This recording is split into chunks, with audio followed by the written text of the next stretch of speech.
Hi and welcome everyone. Let's get comfortable and relax. Let's get started.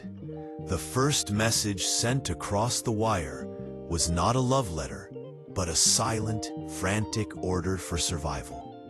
This is the history of our digital conversation, an evolution from the whispers of Cold War bunkers to the clamor of a hyper-connected planet, a story of engineers and idealists whose quest for perfect communication ultimately forged the chains of our digital anxiety. It is a historical thriller built on code, trust, and betrayal. Act 1.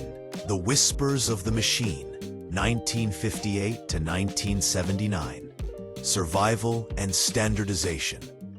The infrastructure that would eventually host trillions of personal emails and instant messages was born not in a university lab, but in the shadow of the mushroom cloud. The history of networking is inseparable from the history of existential fear. This is me, safety, standardization. Scene, overture of war, the Colossus of Sage. Following the Soviet Union's first atomic detonation in 1949, the United States government called upon the Massachusetts Institute of Technology, MIT, to conceive a real-time, state-of-the-art air defense system covering North America. This necessity led to the creation of the semi-automatic ground environment, SAGE. SAGE was a project of unimaginable scale, designed to coordinate data from numerous radar sites and process it to produce a single, unified image of the airspace over a wide area. The processing might behind this monumental defense was housed in the AN/FSQ-7, the largest discrete component-based computer ever constructed by IBM. The system's success hinged entirely on the speed and reliability of its communication, functioning as a platform for collaboration and action among teams. Connecting the various sites, 27 locations in total, required an immense, sophisticated infrastructure involving modems and 25,000 telephone lines. This vast, distributed system of real-time information exchange was, in essence, the very first mass network. The failure of this network was too costly to contemplate, and this military imperative established the first non-negotiable standard for digital communication: instantaneity and robustness. The sheer physical scale and computational power dedicated to real-time data integration defined the high-stakes DNA of digital messaging.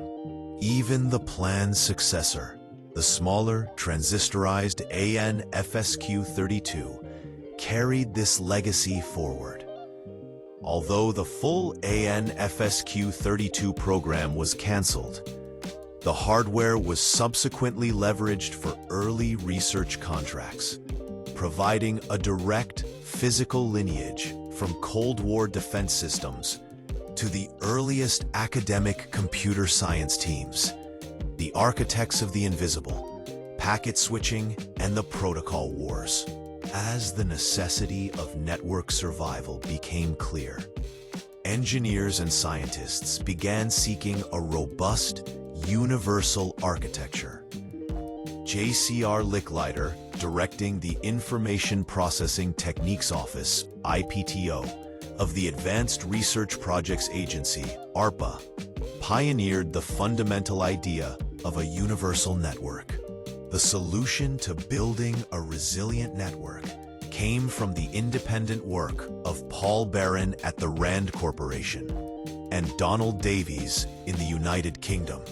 Both conceived the principle of packet switching, breaking data into discrete, manageable blocks to ensure survivability through multiple transmission paths.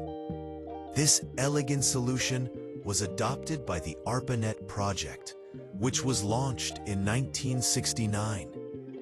However, the path to a global network was fraught with conflict. The Protocol Wars. A fierce debate erupted over which communication protocol would govern global exchanges. The Internet Protocol Suite, TCP/IP, funded by the Department of Defense, DoD, faced off against the internationally sanctioned OSI model, which many European and US commercial entities mandated compliance with. The outcome of this debate determined the scalability of the future web. The victory of TCP/IP was achieved through pragmatic necessity. The DoD mandated IPv4 as the standard for all its computer networking in 1981. This institutional adoption provided the critical mass and momentum that secured TCP/IP's dominance by the mid-1990s, preventing the fragmentation of the network into incompatible silos. It was only after this standardization was secured that the app layer was able to truly take off. The foundational principle, proven by military urgency, was that shared language must precede widespread application. The following table summarizes the crucial, often confidential, origins of modern communication structures.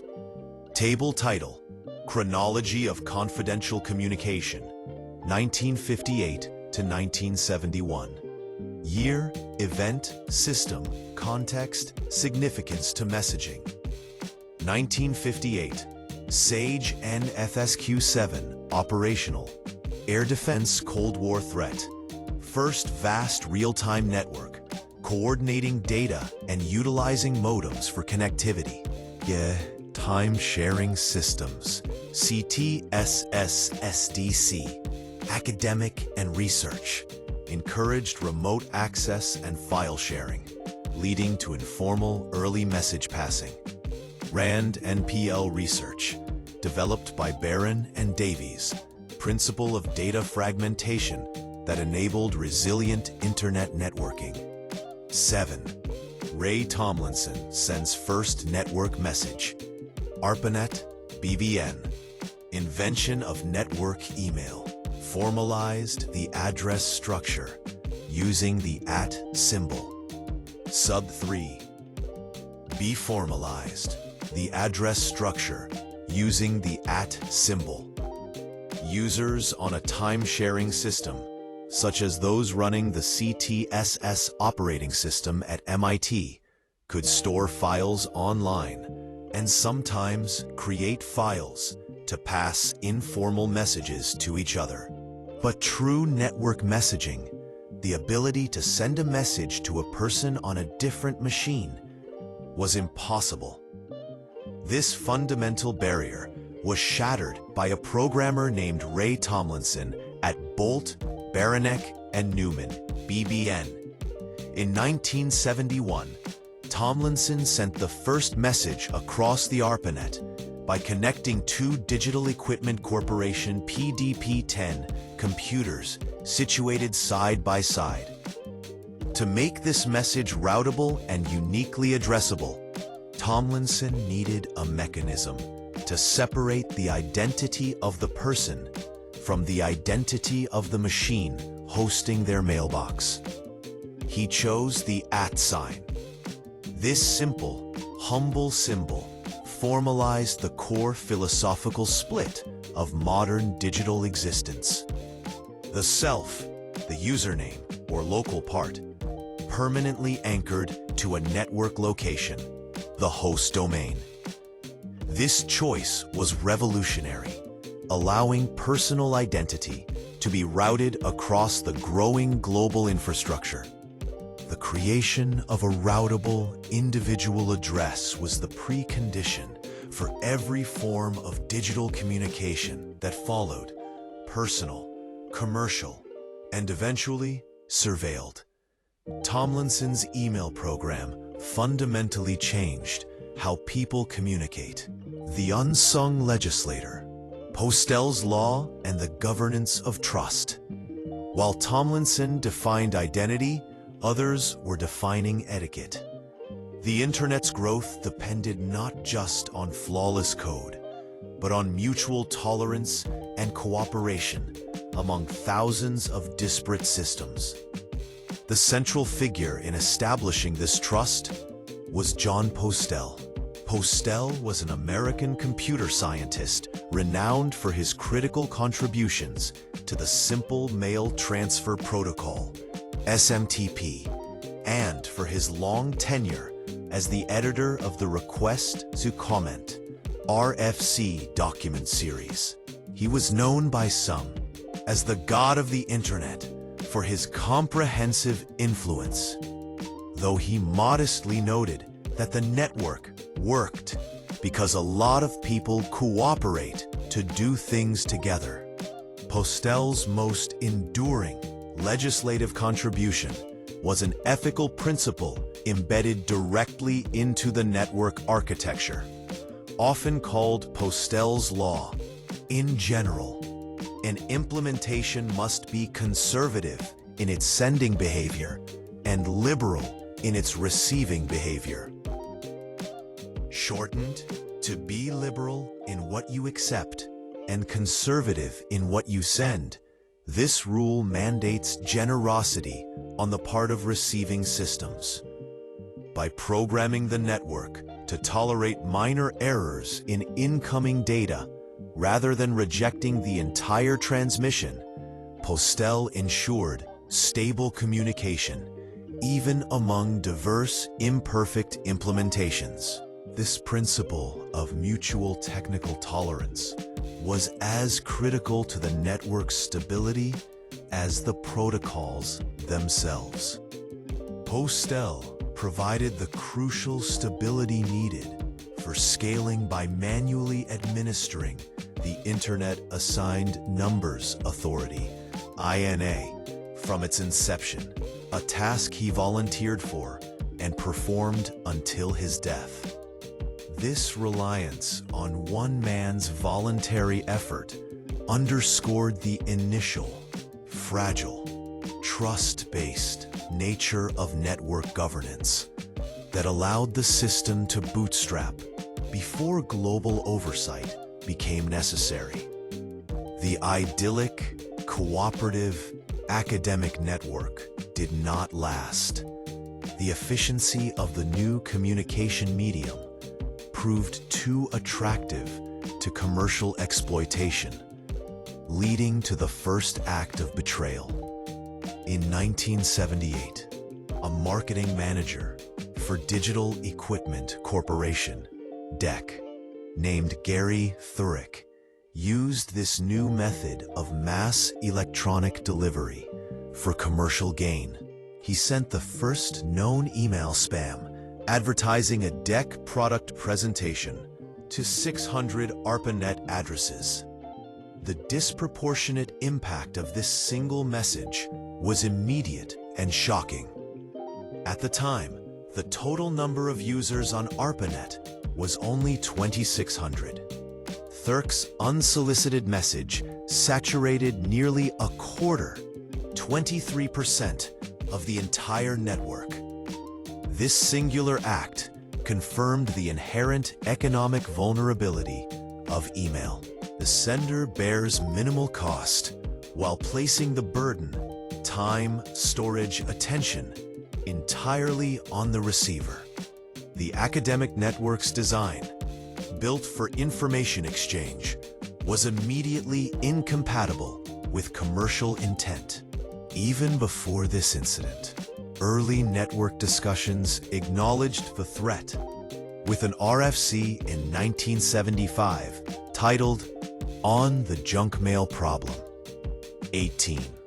The first stain of spam established the groundwork for the future security and privacy battle against mass unsolicited mail. 18. The first stain of spam established the groundwork for the future security and privacy battle against mass unsolicited mail. P. The network escaped the military laboratory and moved into the family home. In the 1990s, digital communication became defined by iconic sounds, simplified interfaces, and a sudden, devastating realization that the human heart was the ultimate vulnerability. Furthermore, the mid-1990s marked a dramatic sales in home connectivity to make common final trade-offs and final profits a weight and shame, with U.S. household computer ownership climbing from 15% to 35% between 1990 and 1997. This growth ignited the GUI wars, fought between competing online services like CompuServe, Prodigy, and America Online, AOL. AOL won this war by focusing on simplicity, contrasting its brand with inward-looking rivals like CompuServe and the more technical complexity of the nascent World Wide Web. AOL set out to be electronic community for every man, providing a user-friendly graphical interface that shielded novice users from the complexities of the underlying network. But entry required negotiation with the modem, a device that converted digital data into audible signals over conventional phone lines. Connecting involved a complex, agonizing sequence of beeps, squawks, and static, known universally as the dial-up modem scream. This sound, the sound of the 1990s, became synonymous with the internet. The stressful sensory friction of the connection process actually heightened the psychological value of successful entry. The agonizing wait ensured that once connected, the user felt a rewarded sense of accomplishment that modern always-on access lacks. This period cemented the commercial internet's success on reducing complexity via the user interface, while maintaining the psychological payoff of achieving connection. Once the agonizing modem screech subsided, the user was rewarded with a welcoming confirmation. This was the voice of Elwood Edwards, an announcer whose wife, a customer service representative for the company that would become AOL, volunteered him for the recording. In 1989, Edwards scribbled phrases and recorded the iconic "You've Got Mail" alert on a cassette deck. This sound was heard over 35 million times a day at the peak of AOL's popularity, which had reached 25 million subscribers by 2000. The alert was not merely informational. It was a potent, pre-planned reward signal. The positive reinforcement transitioned digital communication from a passive activity, checking the mailbox, to an active, immediate reward system. This deliberate creation of a digital dopamine loop, connecting notification with anticipation, established the foundation of the constant checking behavior that defines the modern hyper-connected culture. Pause here. 4.3. Scene. The demand for instant presence. Then brackets. The next acceleration came with instant messaging (IM), which eliminated the temporal buffer inherent in email. Launched in 1996 by the Israeli company Mirabilis, ICQ, derived from ICQ, became the first widely adopted IM platform. ICQ alerted users with the distinctive "uh-oh" notification sound. This jarring alert signaled a radical shift. Communication moved from asynchronous, asynchronous, and temporal messaging, where response time was flexible, to synchronous, demanding immediate attention. This acceleration removed the essential boundaries between work and private time. The sister application, AOL Instant Messenger (AIM), formalized the management of one's online persona through the away message.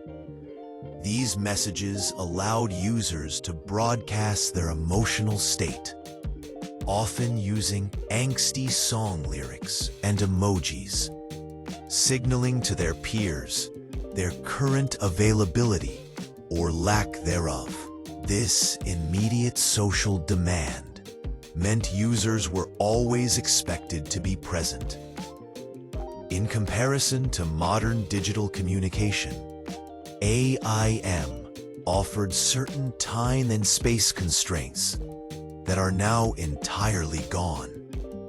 Today's communication is utterly boundaryless, which can lead to social anxiety, procrastination in responding, and the subsequent degradation of relationships. The uh-oh expectation of instantaneous response is the direct predecessor of today's chronic digital anxiety. H3, the 160-character limit, the language of necessity. The language of necessity. While email and IM dominated desktop computing, a parallel communication revolution was occurring on mobile devices. Short message service, SMS, or texting.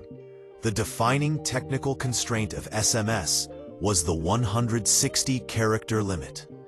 This limitation, coupled with the difficulty of typing on early phone keypads, forced users to evolve an entirely new language.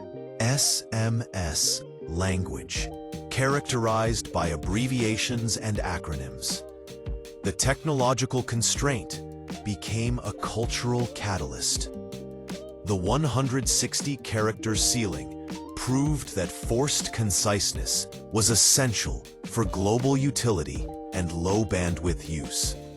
By forcing brevity, SMS guaranteed near-universal mobile compatibility, successfully scaling text communication worldwide. This approach established the viability of micro-messaging, paving the way for Twitter and other platforms dependent on distilled, efficient data packets. The climax of this era was a devastating reminder that the complexity of the network meant nothing if the human element could be breached. In March 1999, a Melissa virus demonstrated the danger of email automation, spreading to the first 50 contacts in a user's address book and crippling email servers, including Microsoft's own. Then came the I love you worm, sometimes called the love bug or love letter. Beginning on May 4th, 2000, this computer worm infected over 10 million Windows PCs. It arrived with the irresistible, emotionally charged subject line, I love you. The message included the body text, kindly check the attached love letter coming from me. The file was named loveletterforyou.txt VBS. Because Windows often hid the .vbs extension, unsuspecting users believed they were opening a harmless text file. The malware's success lay entirely in unusually successful social engineering, exploiting curiosity and emotional vulnerability. Upon activation, the worm inflicted immense local damage. overwriting files, including image files. The damage was intensely personal. Security researchers reported hearing tales of woe from grandparents, heartbroken that pictures of their grandchildren had been irreparably destroyed. The global damages were estimated in the billions. The love bug was an attack on the user's trust, using the intimate nature of the address book to spread virally. It proved that human psychology, not network technology, was the ultimate digital vulnerability. Ironically, the author, Onel de Guzman, a student in Manila, could not be prosecuted because the Philippines lacked anti-malware legislation at the time.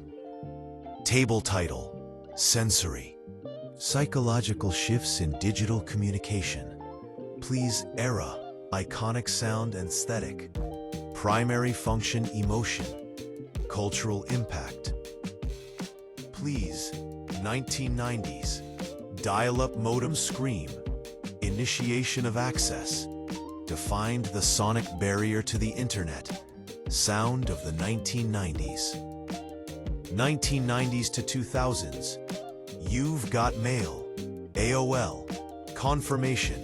Immediate reward. Established the pattern of notification addiction. Symbol of mass consumer entry. Please. Late 1990s. ICQ notification immediate contact demand. Shifted communication from asynchronous to synchronous. Increased expectations of availability. Early 2000s. I love you, subject line. Deception. Emotional vulnerability. Weaponized social trust. Caused psychological destruction. Present. Hyper-realistic deepfakes. Loss of trust. Profound deception. Crisis of authenticity. The sender can no longer be trusted based on sensory data. How will happen when this happens? These are independent media, in control endemics, and its dual nature as a tool for connection and a mechanism for control is fully realized. The conflicts move from technical standardization to battles over digital sovereignty, mental health, and the very authenticity of identity. The second crypto war, code as contraband. Parenthetically, the battle for the right to secure messaging began long before the rise of consumer platforms. In 1991, Phil Zimmermann released Pretty Good Privacy, PGP, providing individuals with the means to securely encrypt emails and files. PGP represented a democratization of encryption technology, previously under tight governmental control.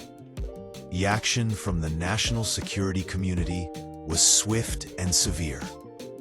U.S. technology, government agencies, fearing the erosion of their surveillance capabilities, classified PGP software as munitions under strict export controls. This classification dramatically demonstrated that strong encryption was viewed by the state as an existential challenge akin to a weapon. In a dramatic act of digital civil disobedience, encryption advocates found a creative workaround: the book loophole. Since books were protected under the First Amendment and exempt from export controls, the PGP source code was printed in physical books and exported legally. This fight established secure messaging as a political act. Today, the struggle continues, with governments like Russia and Australia passing laws that compel messaging services to provide access or keys to encrypted communications. This 3.2 Scene: the unblinking eye, the Snowden trauma. The necessity of encryption became horrifyingly clear in 2013 with the disclosures made by former NSA contractor Edward Snowden. The leaks revealed the institutionalized scale of global surveillance, shocking governments and the public alike. NSA documents detailed a widest-reaching system designed for intelligence development from the internet, collecting phone numbers, email addresses, logins, and user activity from 150 sites and 700 servers. The Snowden revelations confirmed the ultimate irony of network history. The system born from the necessity of secure military communication, SAGE, ARPANET, had matured into a total apparatus for comprehensive civilian monitoring. The unique identifiers created by Ray Tomlinson, the very email addresses that defined individual digital identity, were now being systematically collected and exploited on an industrial scale. This trauma, considered by some to be the most serious setback for Western intelligence since the Second World War, forced security, end-to-end encryption out of the academic labs and into the mainstream consumer conscience. In response to the erosion of trust, secure messaging became a mainstream commodity. Platforms like WhatsApp adopted robust end-to-end encryption, E2EE, using the Signal protocol to protect messages in transit, meaning only the sender and recipient can read the message. However, the nature of the threat has evolved. As network interception becomes harder, the endpoint device itself becomes the weakest link, making the battle for security a battle over local storage. A crucial distinction exists between providers. While both Signal and WhatsApp encrypt data in transit, only Signal offers users the option to encrypt message history stored on the phone with a passphrase. This feature protects stored communication from anyone who gains physical access to the device, or from potential legal demands that compel service providers to hand over device backups.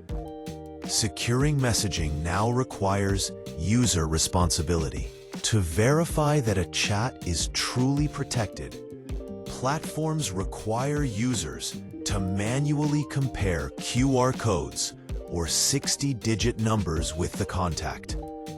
This manual step forces the user to accept responsibility for the integrity of their own communication chain, confirming that no one is intercepting your messages or calls. Scene: the tyranny of the notification, fragmentation, and digital anxiety. The network is now pervasive, but its very efficiency has become a source of profound psychological fatigue. Modern digital workplaces suffer from application fragmentation, where essential tasks, email, SMS, team chat, video are conducted across multiple separate platforms, leading to cognitive inefficiency and siloed communication. This chaotic environment has a demonstrable physiological cost. The relentless urge to respond instantly, the legacy of the "you've got mail" reward loop, has metastasized into chronic stress. The expectation of immediate response translates digital messages into perceived stressors, triggering the brain's fight-or-flight response and releasing stress hormones like adrenaline and cortisol. This chronic state compels constant task switching, where the brain jumps between communication threads rather than focusing on a single task. This cognitive switching cost reduces overall productivity and increases errors. The system designed for hyper-efficiency generates profound biological stress, turning every notification into a perceived threat. The ultimate irony is that communication technology, perfected for speed and reach, has become a counterproductive detriment to human attention and mental health. The history of messaging culminates in a final, existential crisis: the erosion of objective truth.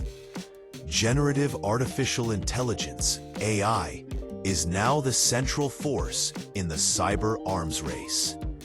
Attackers are leveraging AI to create hyper-realistic phishing campaigns, adaptive malware, and deepfake CEO fraud. The efficiency of these AI-crafted emails is unprecedented, leading to staggering surges in attack volume, up to 4,151% increase in some reports. The threat has transcended text, moving to deepfakes and voice cloning that exploit our most fundamental senses. An AI-generated video call from a CEO, indistinguishable from the real person, can instruct staff to release sensitive data or transfer funds, bypassing all conventional authentication methods. The ability of the network to perfectly replicate the sender, voice, face, and persuasive text destroys the very foundation of digital trust. If a recipient cannot authenticate the source of a message, the medium itself collapses. The data reveals that the primary threat is not merely the technology, but institutional failure. A staggering 97% of all AI-related security incidents occurred in systems that lacked proper governance, access controls, and security oversight. The historical trajectory of digital communication, from Cold War security to consumer anxiety, ends where trust breaks down completely, demanding a defensive arms race between AI and AI, and critically, a return to the high-stakes discipline and robust governance that defined the earliest days of network architecture. Conclusions. The comprehensive history of email and messaging is a narrative paradox, a decades-long struggle to build a global communication system that is simultaneously perfectly efficient and profoundly insecure. The constant of existential stakes. Digital communication was engineered under conditions of existential urgency. First, military necessity, SAGE. Then, standardization, TCP/IP mandate. Then, emotional vulnerability, I love you. This high-stakes environment ensured speed and capacity, but overlooked human psychological and economic vulnerabilities. The governance gap.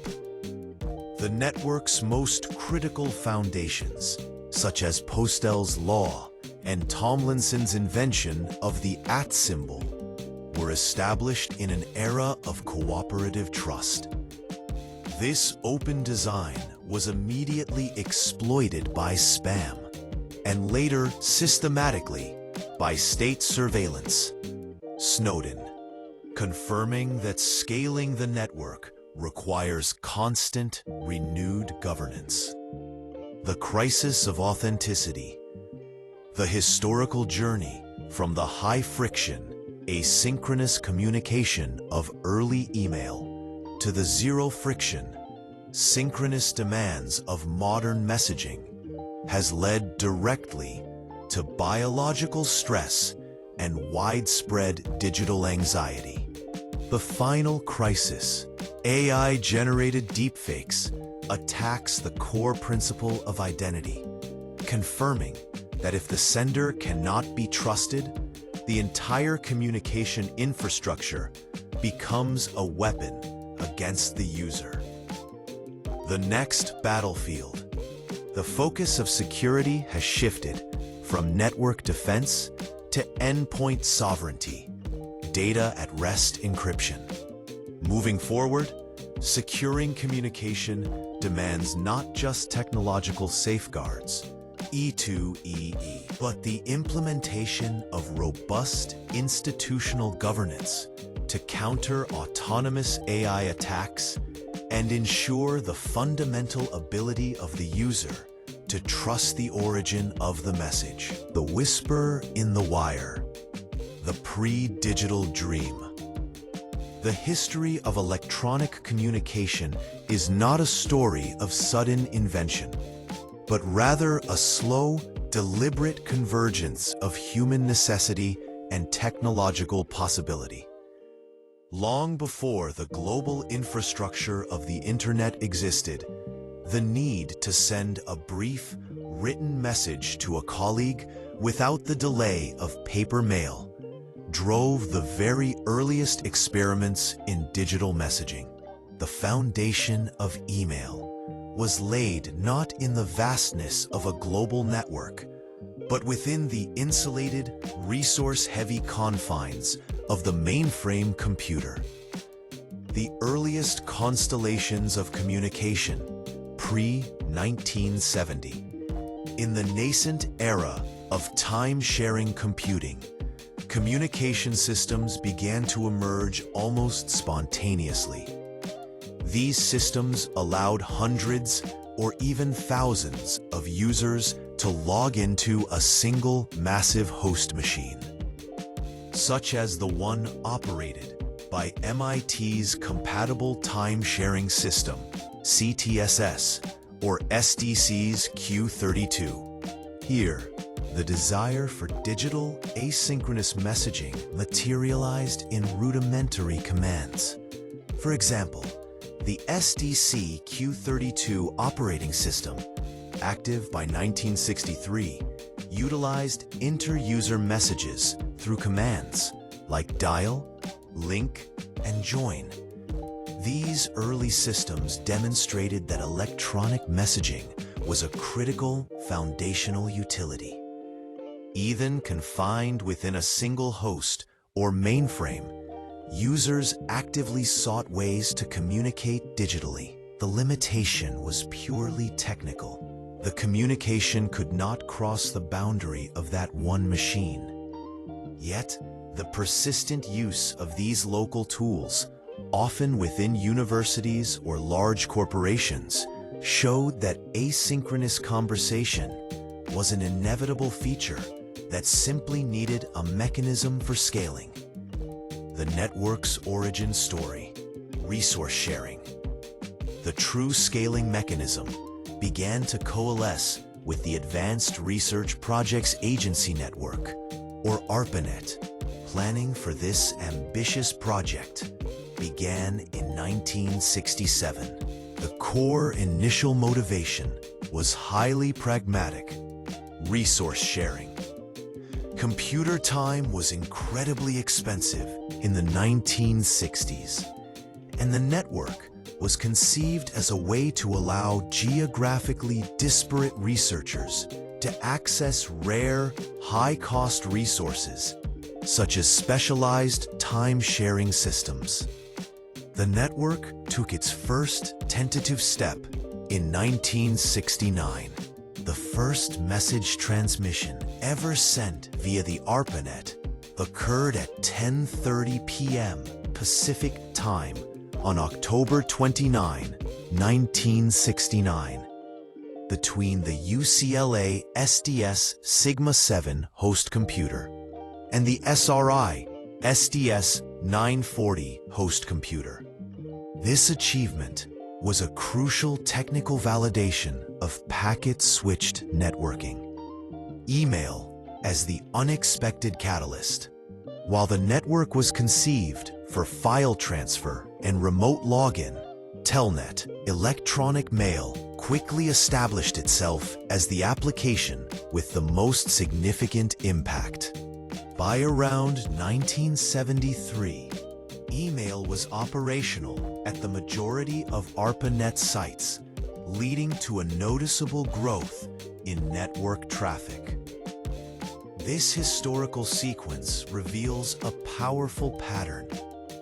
Although complex networking infrastructure was initially funded and built to solve a technical problem, resource scarcity, its lasting utility was defined by a simple social tool.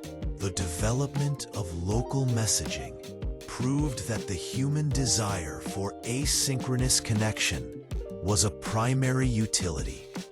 The ARPANET provided the solution to the limitation of that utility. The messaging function, which became broadly used between different systems, ultimately provided a new model of how people could communicate, transforming the ARPANET from an expensive resource-sharing project into a living, growing web of personal and professional contact. The defining moment, Ray Tomlinson and the @ 1971. The transition from host-based messaging to true network-based email required a moment of quiet, functional genius. This pivotal moment occurred in 1971 through the work of Ray Tomlinson, an engineer at Bolt, Beranek and Newman, BBN, in Cambridge, Massachusetts. Bridging the gap, the invention of inter-host mail. Prior to Tomlinson's innovation, messages could only be sent to other users logged on to the same central computer. To solve the problem of addressing users across the nascent ARPANET, Tomlinson conceived of a simple but profoundly effective solution, combining existing local programs. He fused SND-MSG, a program used for sending messages to local users, with CPYNet, a program designed for transferring files between two different computers or hosts. This combination created the first application capable of sending electronic messages to users located on a separate machine connected to the network. This achievement earned him the designation the inventor of modern email. The solution to addressability, user at host.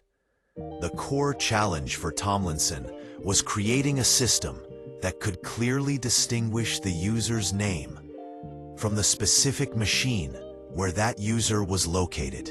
This was necessary to route the message correctly across the network. Tomlinson's solution was elegant in its simplicity. He needed a separator, a symbol that would not be ambiguous or likely to appear in either a username or a hostname. He looked down at his keyboard and chose the @ key. The symbol was already understood to mean at or located at. This single, non-ambiguous character established the user at host convention, which became the universal standard for electronic addressing and remains so today. The genius of this addressing scheme was that it abstracted location. By adopting the @ symbol, Tomlinson allowed the user to define an identity, user, separate from the physical path of delivery, host. This simple symbolic representation made email routing scalable across any decentralized network architecture, freeing users from needing to know the technical location or file path, and transforming the system into one accessible to non-technical users. The first digital transmission. Tomlinson's invention began as an experiment. The message was sent from one Digital Equipment Corporation PDP-10 computer to another PDP-10, with the two machines placed next to each other. The precise content of this inaugural transmission is commonly cited as the nonsensical string of characters, strong QWERTY-UIOP. The substance of the message was irrelevant.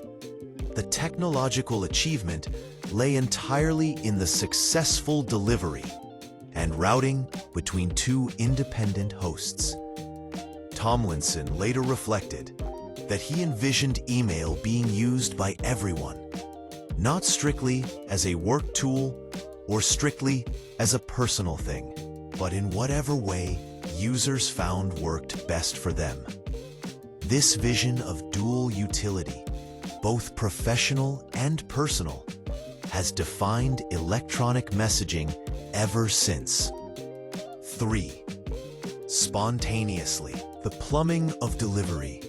Standardizing the mail flow, 1980s. With inter-host messaging established, the next phase of email evolution focused on standardization, defining the rules for how messages would travel and how users would retrieve them efficiently. SMTP, the Reliable Transfer Agent. The standard for sending electronic mail, the Simple Mail Transfer Protocol, SMTP, began its evolution around 1980, building on the concepts implemented on the ARPANET starting in 1971. SMTP serves as the bedrock protocol, ensuring the reliable transfer of messages between mail servers, traditionally using port 25, and defining how client applications submit mail to those servers, commonly using port 587. It is the essential push mechanism of modern email, updated repeatedly to incorporate extensions for authentication, encryption, and data transfer. The dial-up constraint and retrieval protocols. Once a message reached its destination server, a new challenge emerged. How should the user retrieve it, especially in an era defined by intermittent, slow dial-up connections, limited bandwidth, and expensive server storage? This constraint forced the development of two competing retrieval models, known as POP3 and IMAP. The necessity for these distinct protocols was a direct result of the high cost and scarcity of server resources prevalent during the 1980s and 1990s. POP3, designed for scarcity. The Post Office Protocol version 3, POP3, was a foundational internet standard for retrieval. Its design was driven by the necessity of managing temporary connections. POP3's default function was to connect to the mail server, download all messages, store them on the client's local computer, and then delete them from the server. This procedure maximized local storage and minimized expensive server-side retention, making it highly effective for dial-up users. It allowed users to retrieve their messages when connected and then view and manipulate them later while offline. However, this model meant that mail was typically accessible only on the single device where it was downloaded. The success of POP3 in this era confirms that technical limitations, specifically the high cost of server storage, conditioned an entire generation of users to view their inbox as a temporary holding space rather than a permanent digital archive. IMAP, designed for ubiquity. In contrast, the Internet Message Access Protocol, IMAP, was designed to leave all messages permanently on the mail server. IMAP acts as an intermediary, syncing the status of the mailbox across multiple client applications. With IMAP, users can access the same email from any device, anytime, because the emails remain on the server, not downloaded and deleted locally. This protocol supports both connected and disconnected modes of operation and allows the organization of emails directly on the server. While IMAP requires significantly more server space because emails are not automatically deleted, it enabled the modern expectation of seamless multi-device access. The differences between these two foundational protocols clearly illustrate the opposing design philosophies driven by the economics of the network at the time. Early commercial access, the walled gardens. Parallel to the development of open internet standards, proprietary commercial online services offered email and other networked features within their own closed systems. CompuServe, founded in 1969 and opened to the public in 1979, was one of the earliest major commercial services. It was later joined by Prodigy, founded 1984, which gained prominence in the 1990s. Prodigy sought differentiation by pioneering a graphical user interface, contrasting with CompuServe's traditional command line approach. These services, often described as the Big Three information services, alongside America Online (AOL), operated as walled gardens. They offered services to subscribers, but maintained a closed system, setting them apart from the open, decentralized ethos that the general ARPANET infrastructure, using SMTP and eventually IMAP, was built upon. The eventual widespread adoption of the open protocols would ultimately determine the dominant pathway for global communication. Page. The democratization of the inbox. The webmail revolution, 1990s. Page. If the 1980s standardized the technical movement of mail, the late 1990s democratized access. This era marked a profound shift of power, moving the user's digital identity away from their employer or ISP and placing it in their own hands. Page. Hotmail's origin, the corporate firewall catalyst, 1996. Page. The genesis of Hotmail, the world's first free, web-based email service, is rooted in solving a personal inconvenience. Co-founder Sabir Bhatia and Jack Smith, working together at Firepower Systems, found themselves unable to communicate about their fledgling ideas because strict corporate firewalls blocked access to their personal email accounts. Their solution was brilliantly simple. Make email accessible through a standard web browser using the Hypertext Transfer Protocol, HTTP, the protocol of the World Wide Web. By doing so, they bypassed the firewalls entirely. Hotmail was launched in 1996. This service established the paradigm of a free, universal digital identity, available to anyone, anywhere, at any time, simply by accessing a URL.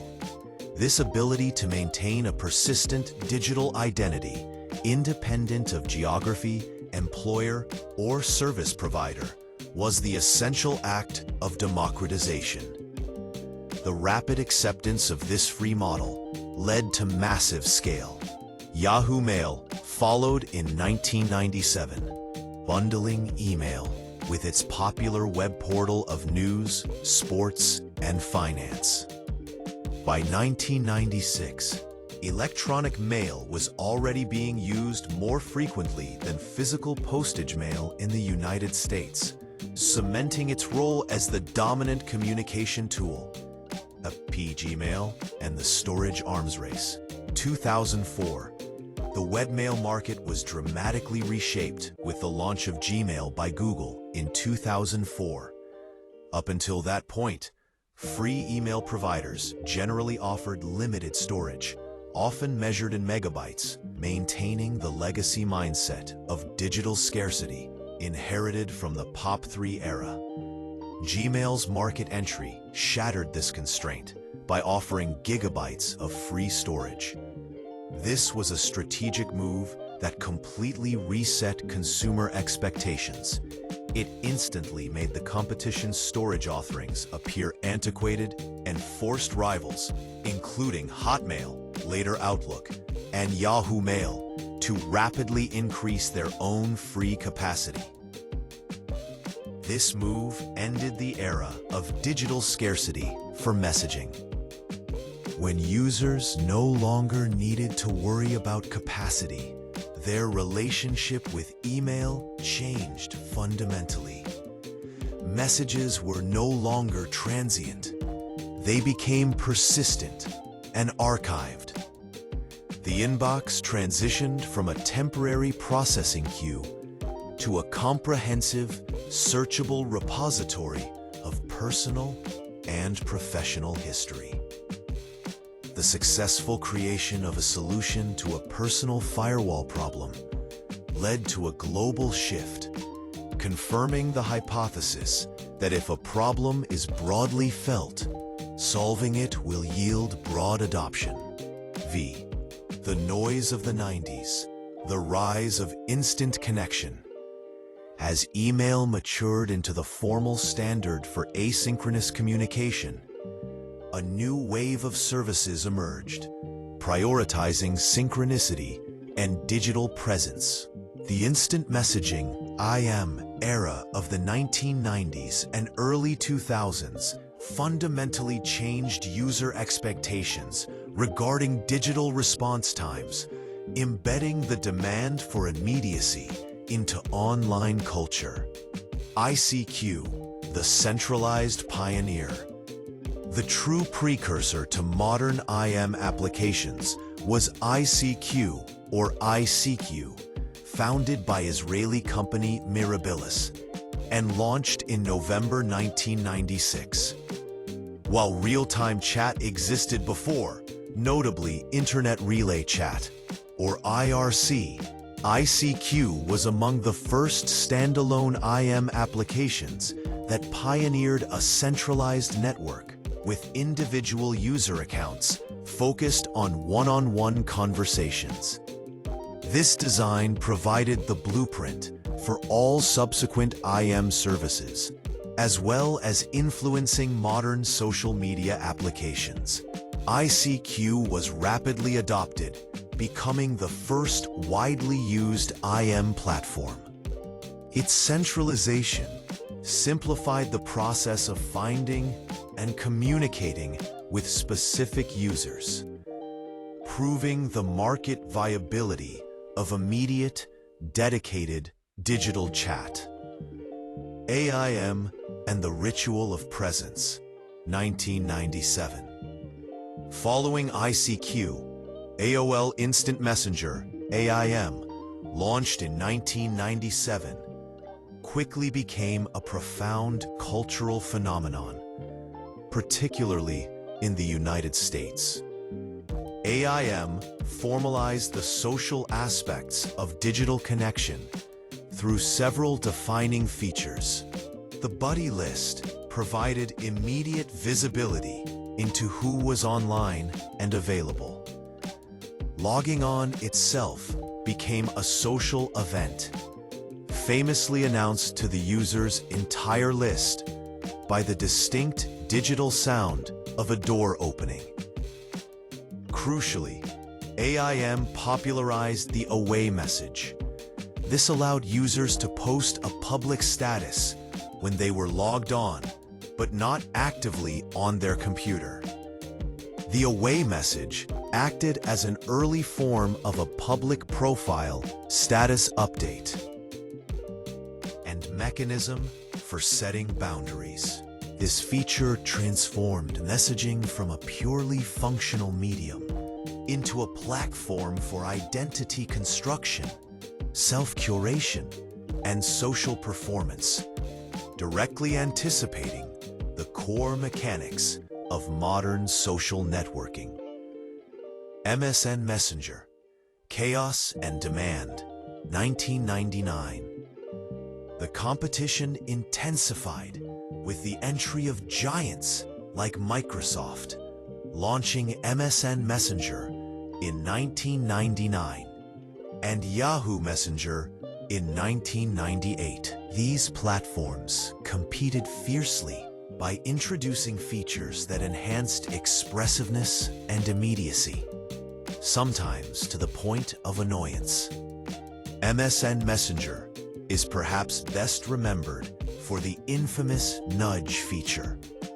This was a button that, if clicked, would violently shake the recipient's entire chat window, simulating an earthquake or a frantic demand for attention. The nudge was a bold, aggressive attempt to combat asynchronous communication and enforce instant responsiveness. The nudge feature perfectly illustrates a critical cultural shift: the weaponization of attention. Instant messaging was no longer just about functional communication. It was about social performance and enforcing a zero-latency expectation. The discomfort with delayed replies drove the development of tools designed to demand instant attention, a pressure point that continues to define digital interactions today. This era of playful, chaotic, non-text-based interactions, including animated winks and custom emojis, added layers of personality that many observers feel have been lost in the more sanitized, minimalist design of modern applications. Section V. Text on the Go, the Mobile Foundation, SMS and MMS. While instant messaging thrived on desktop computers, parallel innovations were transforming cellular networks into personal communication devices. The short message service, SMS, or texting, laid the infrastructural foundation for modern mobile messaging. SMS, the 160-character standard, 1980s to 1993. The concept for SMS began to materialize in the 1980s under the Global System for Mobile Communications, GSM standards. Engineers Friedhelm Hillebrand and Bernard Gilibert developed the technology, establishing the standard length of a message at 160 characters. This design constraint was driven by technical signaling limitations and the realization that 160 characters would be sufficient for a short, complete message. The first ever text message was transmitted on December 3, 1992, by engineer Neil Papworth and simply stated, "Merry Christmas." SMS officially rolled out on digital cellular networks beginning in 1993. Although originally intended for carriers and operators to send alerts to customers, SMS was quickly adopted by users for personal communication. Its standardization across networks, including GSM, CDMA, and later 5G, led to massive ubiquity. By the end of 2010, SMS was the single most widely used data application globally, used by an estimated 80% of all mobile phone subscribers. Later, MMS, Multimedia Messaging Service, was introduced to expand the standard, allowing the exchange of images, videos, and sound clips. But the core infrastructure remained rooted in cellular signaling. The legacy trap and the need for successors. The history of SMS highlights the challenge of legacy technology. While SMS achieved global adoption, its architecture, built atop the Cellular Signaling Protocol, SS7, and characterized by character limits and per-message cost models, could not effectively compete with the emerging wave of proprietary, IP-based instant messaging services like WhatsApp. These newer IP applications offered unrestricted group chats, high-resolution media transfer, and end-to-end encryption. Features that were either difficult or impossible to integrate into the legacy SMS standard. This structural shortcoming led to the designation of RCS, Rich Communication Services, as the potential open standard successor to SMS. The adoption of RCS represents the industry's acknowledgement that the fundamental mobile messaging experience must transition from the constraints of 1980s cellular signaling to the feature-rich IP-native environment of the modern Internet. The privacy paradox. The encrypted era, 2010s. Present. The most recent chapter in messaging history is defined by a shift from prioritizing network scale and multimedia features to prioritizing security and user autonomy. This movement is a mass flight toward privacy, fueled by pervasive surveillance and relentless data breaches. The rise of E2EE, the digital fortress. Modern communication platforms such as WhatsApp, Signal, and Telegram have increasingly adopted end-to-end encryption as a default feature.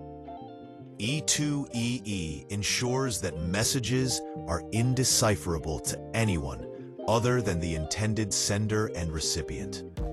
This creates a digital fortress where conversations are cloaked in secrecy. Even the service provider itself cannot read the content of the exchange. This shift is dramatic, transforming communication from easily interceptable data streams into concealed digital interactions.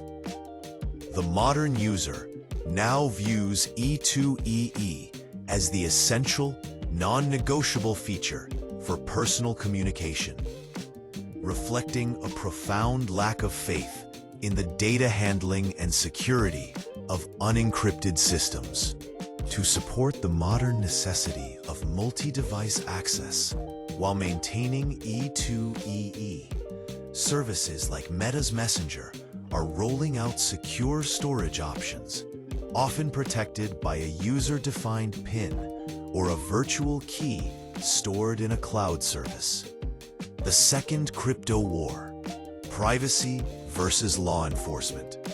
The ubiquity of E2EE has reignited the historical crypto wars, a contentious debate that pits data privacy advocates against public safety and government agencies. This conflict echoes the 1990s tension surrounding technologies like the Clipper chip, which attempted to mandate key escrow, a system where a third party would hold the decryption keys for lawful access.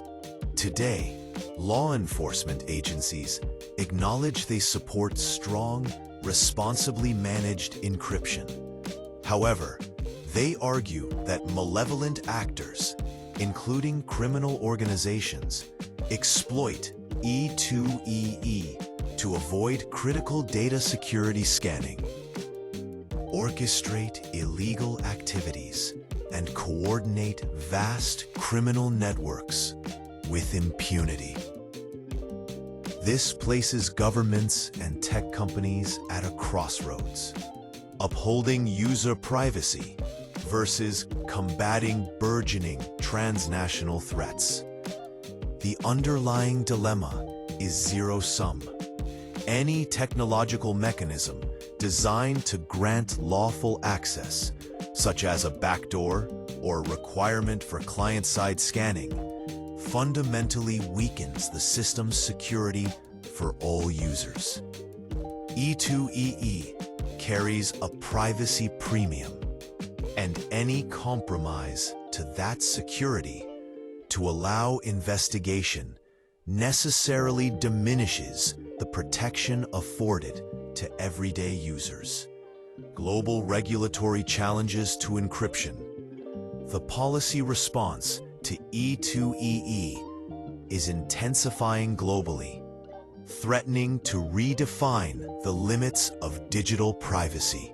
Policymakers are actively evaluating the extent to which E2EE impedes investigations and are considering legislative changes which might involve incentives or mandates for technology companies to provide specified information. A particularly intense focus is on proposals emanating from the European Union, such as the regulation targeting child sexual abuse material, CSAM. Early proposals for chat control measures would mandate scanning for all email and messenger providers, and even apply to securely end-to-end encrypted communication services. Privacy advocates warn that this necessitates client-side scanning, which analyzes messages before the encryption takes hold. This practice is technically recognized as highly complex, potentially leading to high rates of false positives, and ultimately eroding the foundational promise of E2EE. The global movement toward mass encryption demonstrates that users are prioritizing digital security, regardless of the investigative challenges it presents to governing bodies. The modern workplace, channeling the flow. The final evolution in the history of messaging involves the refinement of professional communication. The rise of sophisticated team-based platforms has clarified the inherent structural inefficiencies of email for internal work, leading to a functional specialization of communication tools. Slack and Teams, the internal email overthrow. Platforms such as Slack and Microsoft Teams have emerged as the dominant paradigm for internal organizational communication. Designed to enhance team collaboration through structure and speed. Their core innovation is the organization of discussions into channels, dedicated chats organized by project, topic, or team.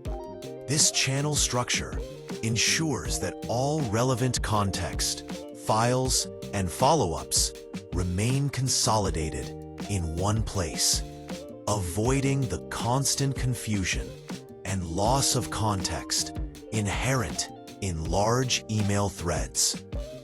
The metrics underscore the profound shift. Organizations utilizing these modern tools report sending 60% fewer internal emails and seeing productivity increase by 47%. This data confirms that, for rapid, complex internal work, the asynchronous hierarchical structure of email failed, while the real-time, topic-based channel model succeeded in fostering trust and transparency. Instant messaging facilitates much faster decision-making and problem-solving than waiting for email replies. Email as an external input. Email has not been eliminated, but its role has been sharply refined and specialized. It has retained its position as the standard for formal, external communication. That is, interaction with external vendors, clients, services, and formal organizational notices. Modern corporate messaging systems embrace this specialization through integration. Platforms allow teams to route external emails directly into dedicated chat channels using unique, generated email addresses. This mechanism ensures that external information immediately appears where the internal team is already active, creating a unified communication hub. By keeping all context visible to the team, This integration reduces the need for context switching, the inefficient act of toggling between a centralized chat application and an individual inbox, and ensures faster visibility and response times. The functional specialization is complete. Chat handles the dynamic internal flow, while email remains the slow, formal, external conduit. The automation of tone and clarity. P. The sheer speed and volume of professional digital communication, driven by both chat and external email, have introduced a new necessity for automated assistance.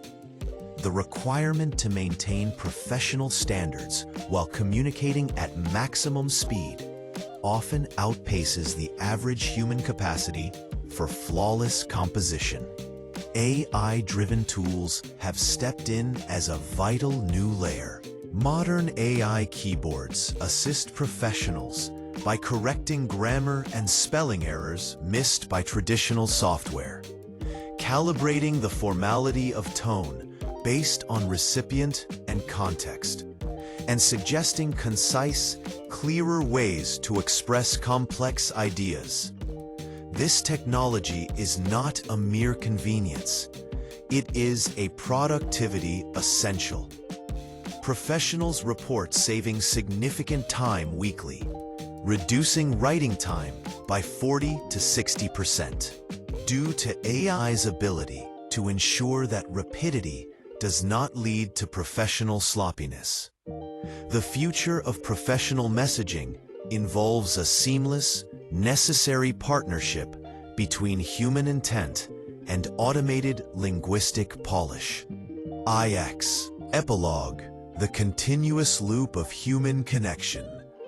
This journey through the history of email and messaging, from the quiet hum of the mainframe to the globally encrypted silence of modern chat, is ultimately a chronology of continuous human aspiration. We have tracked the impulse to connect, from the isolated whispers of users on the CTSS and Q32 systems who demanded a way to communicate locally, to the engineering breakthrough of Ray Tomlinson, whose simple selection of the @ symbol transformed a technical curiosity into a globally addressable system. We observed how economic constraints dictated the design of retrieval protocols like POP3, and how the collapse of storage costs led to the archival freedom of Gmail. The cultural evolution was just as rapid. The instantaneous nature of AIM and MSN Messenger embedded a new, demanding expectation of immediacy into the digital psyche, even introducing tools like the nudge to enforce it. Today, the central concern has shifted again, away from immediacy and toward security. The overwhelming adoption of end-to-end encryption demonstrates that for the modern user, digital autonomy and trust are the highest value features. Every technical challenge overcome, from bridging hosts to securing packets, has been driven by the persistent, fundamental human need to communicate, to share, and to define identity across distance.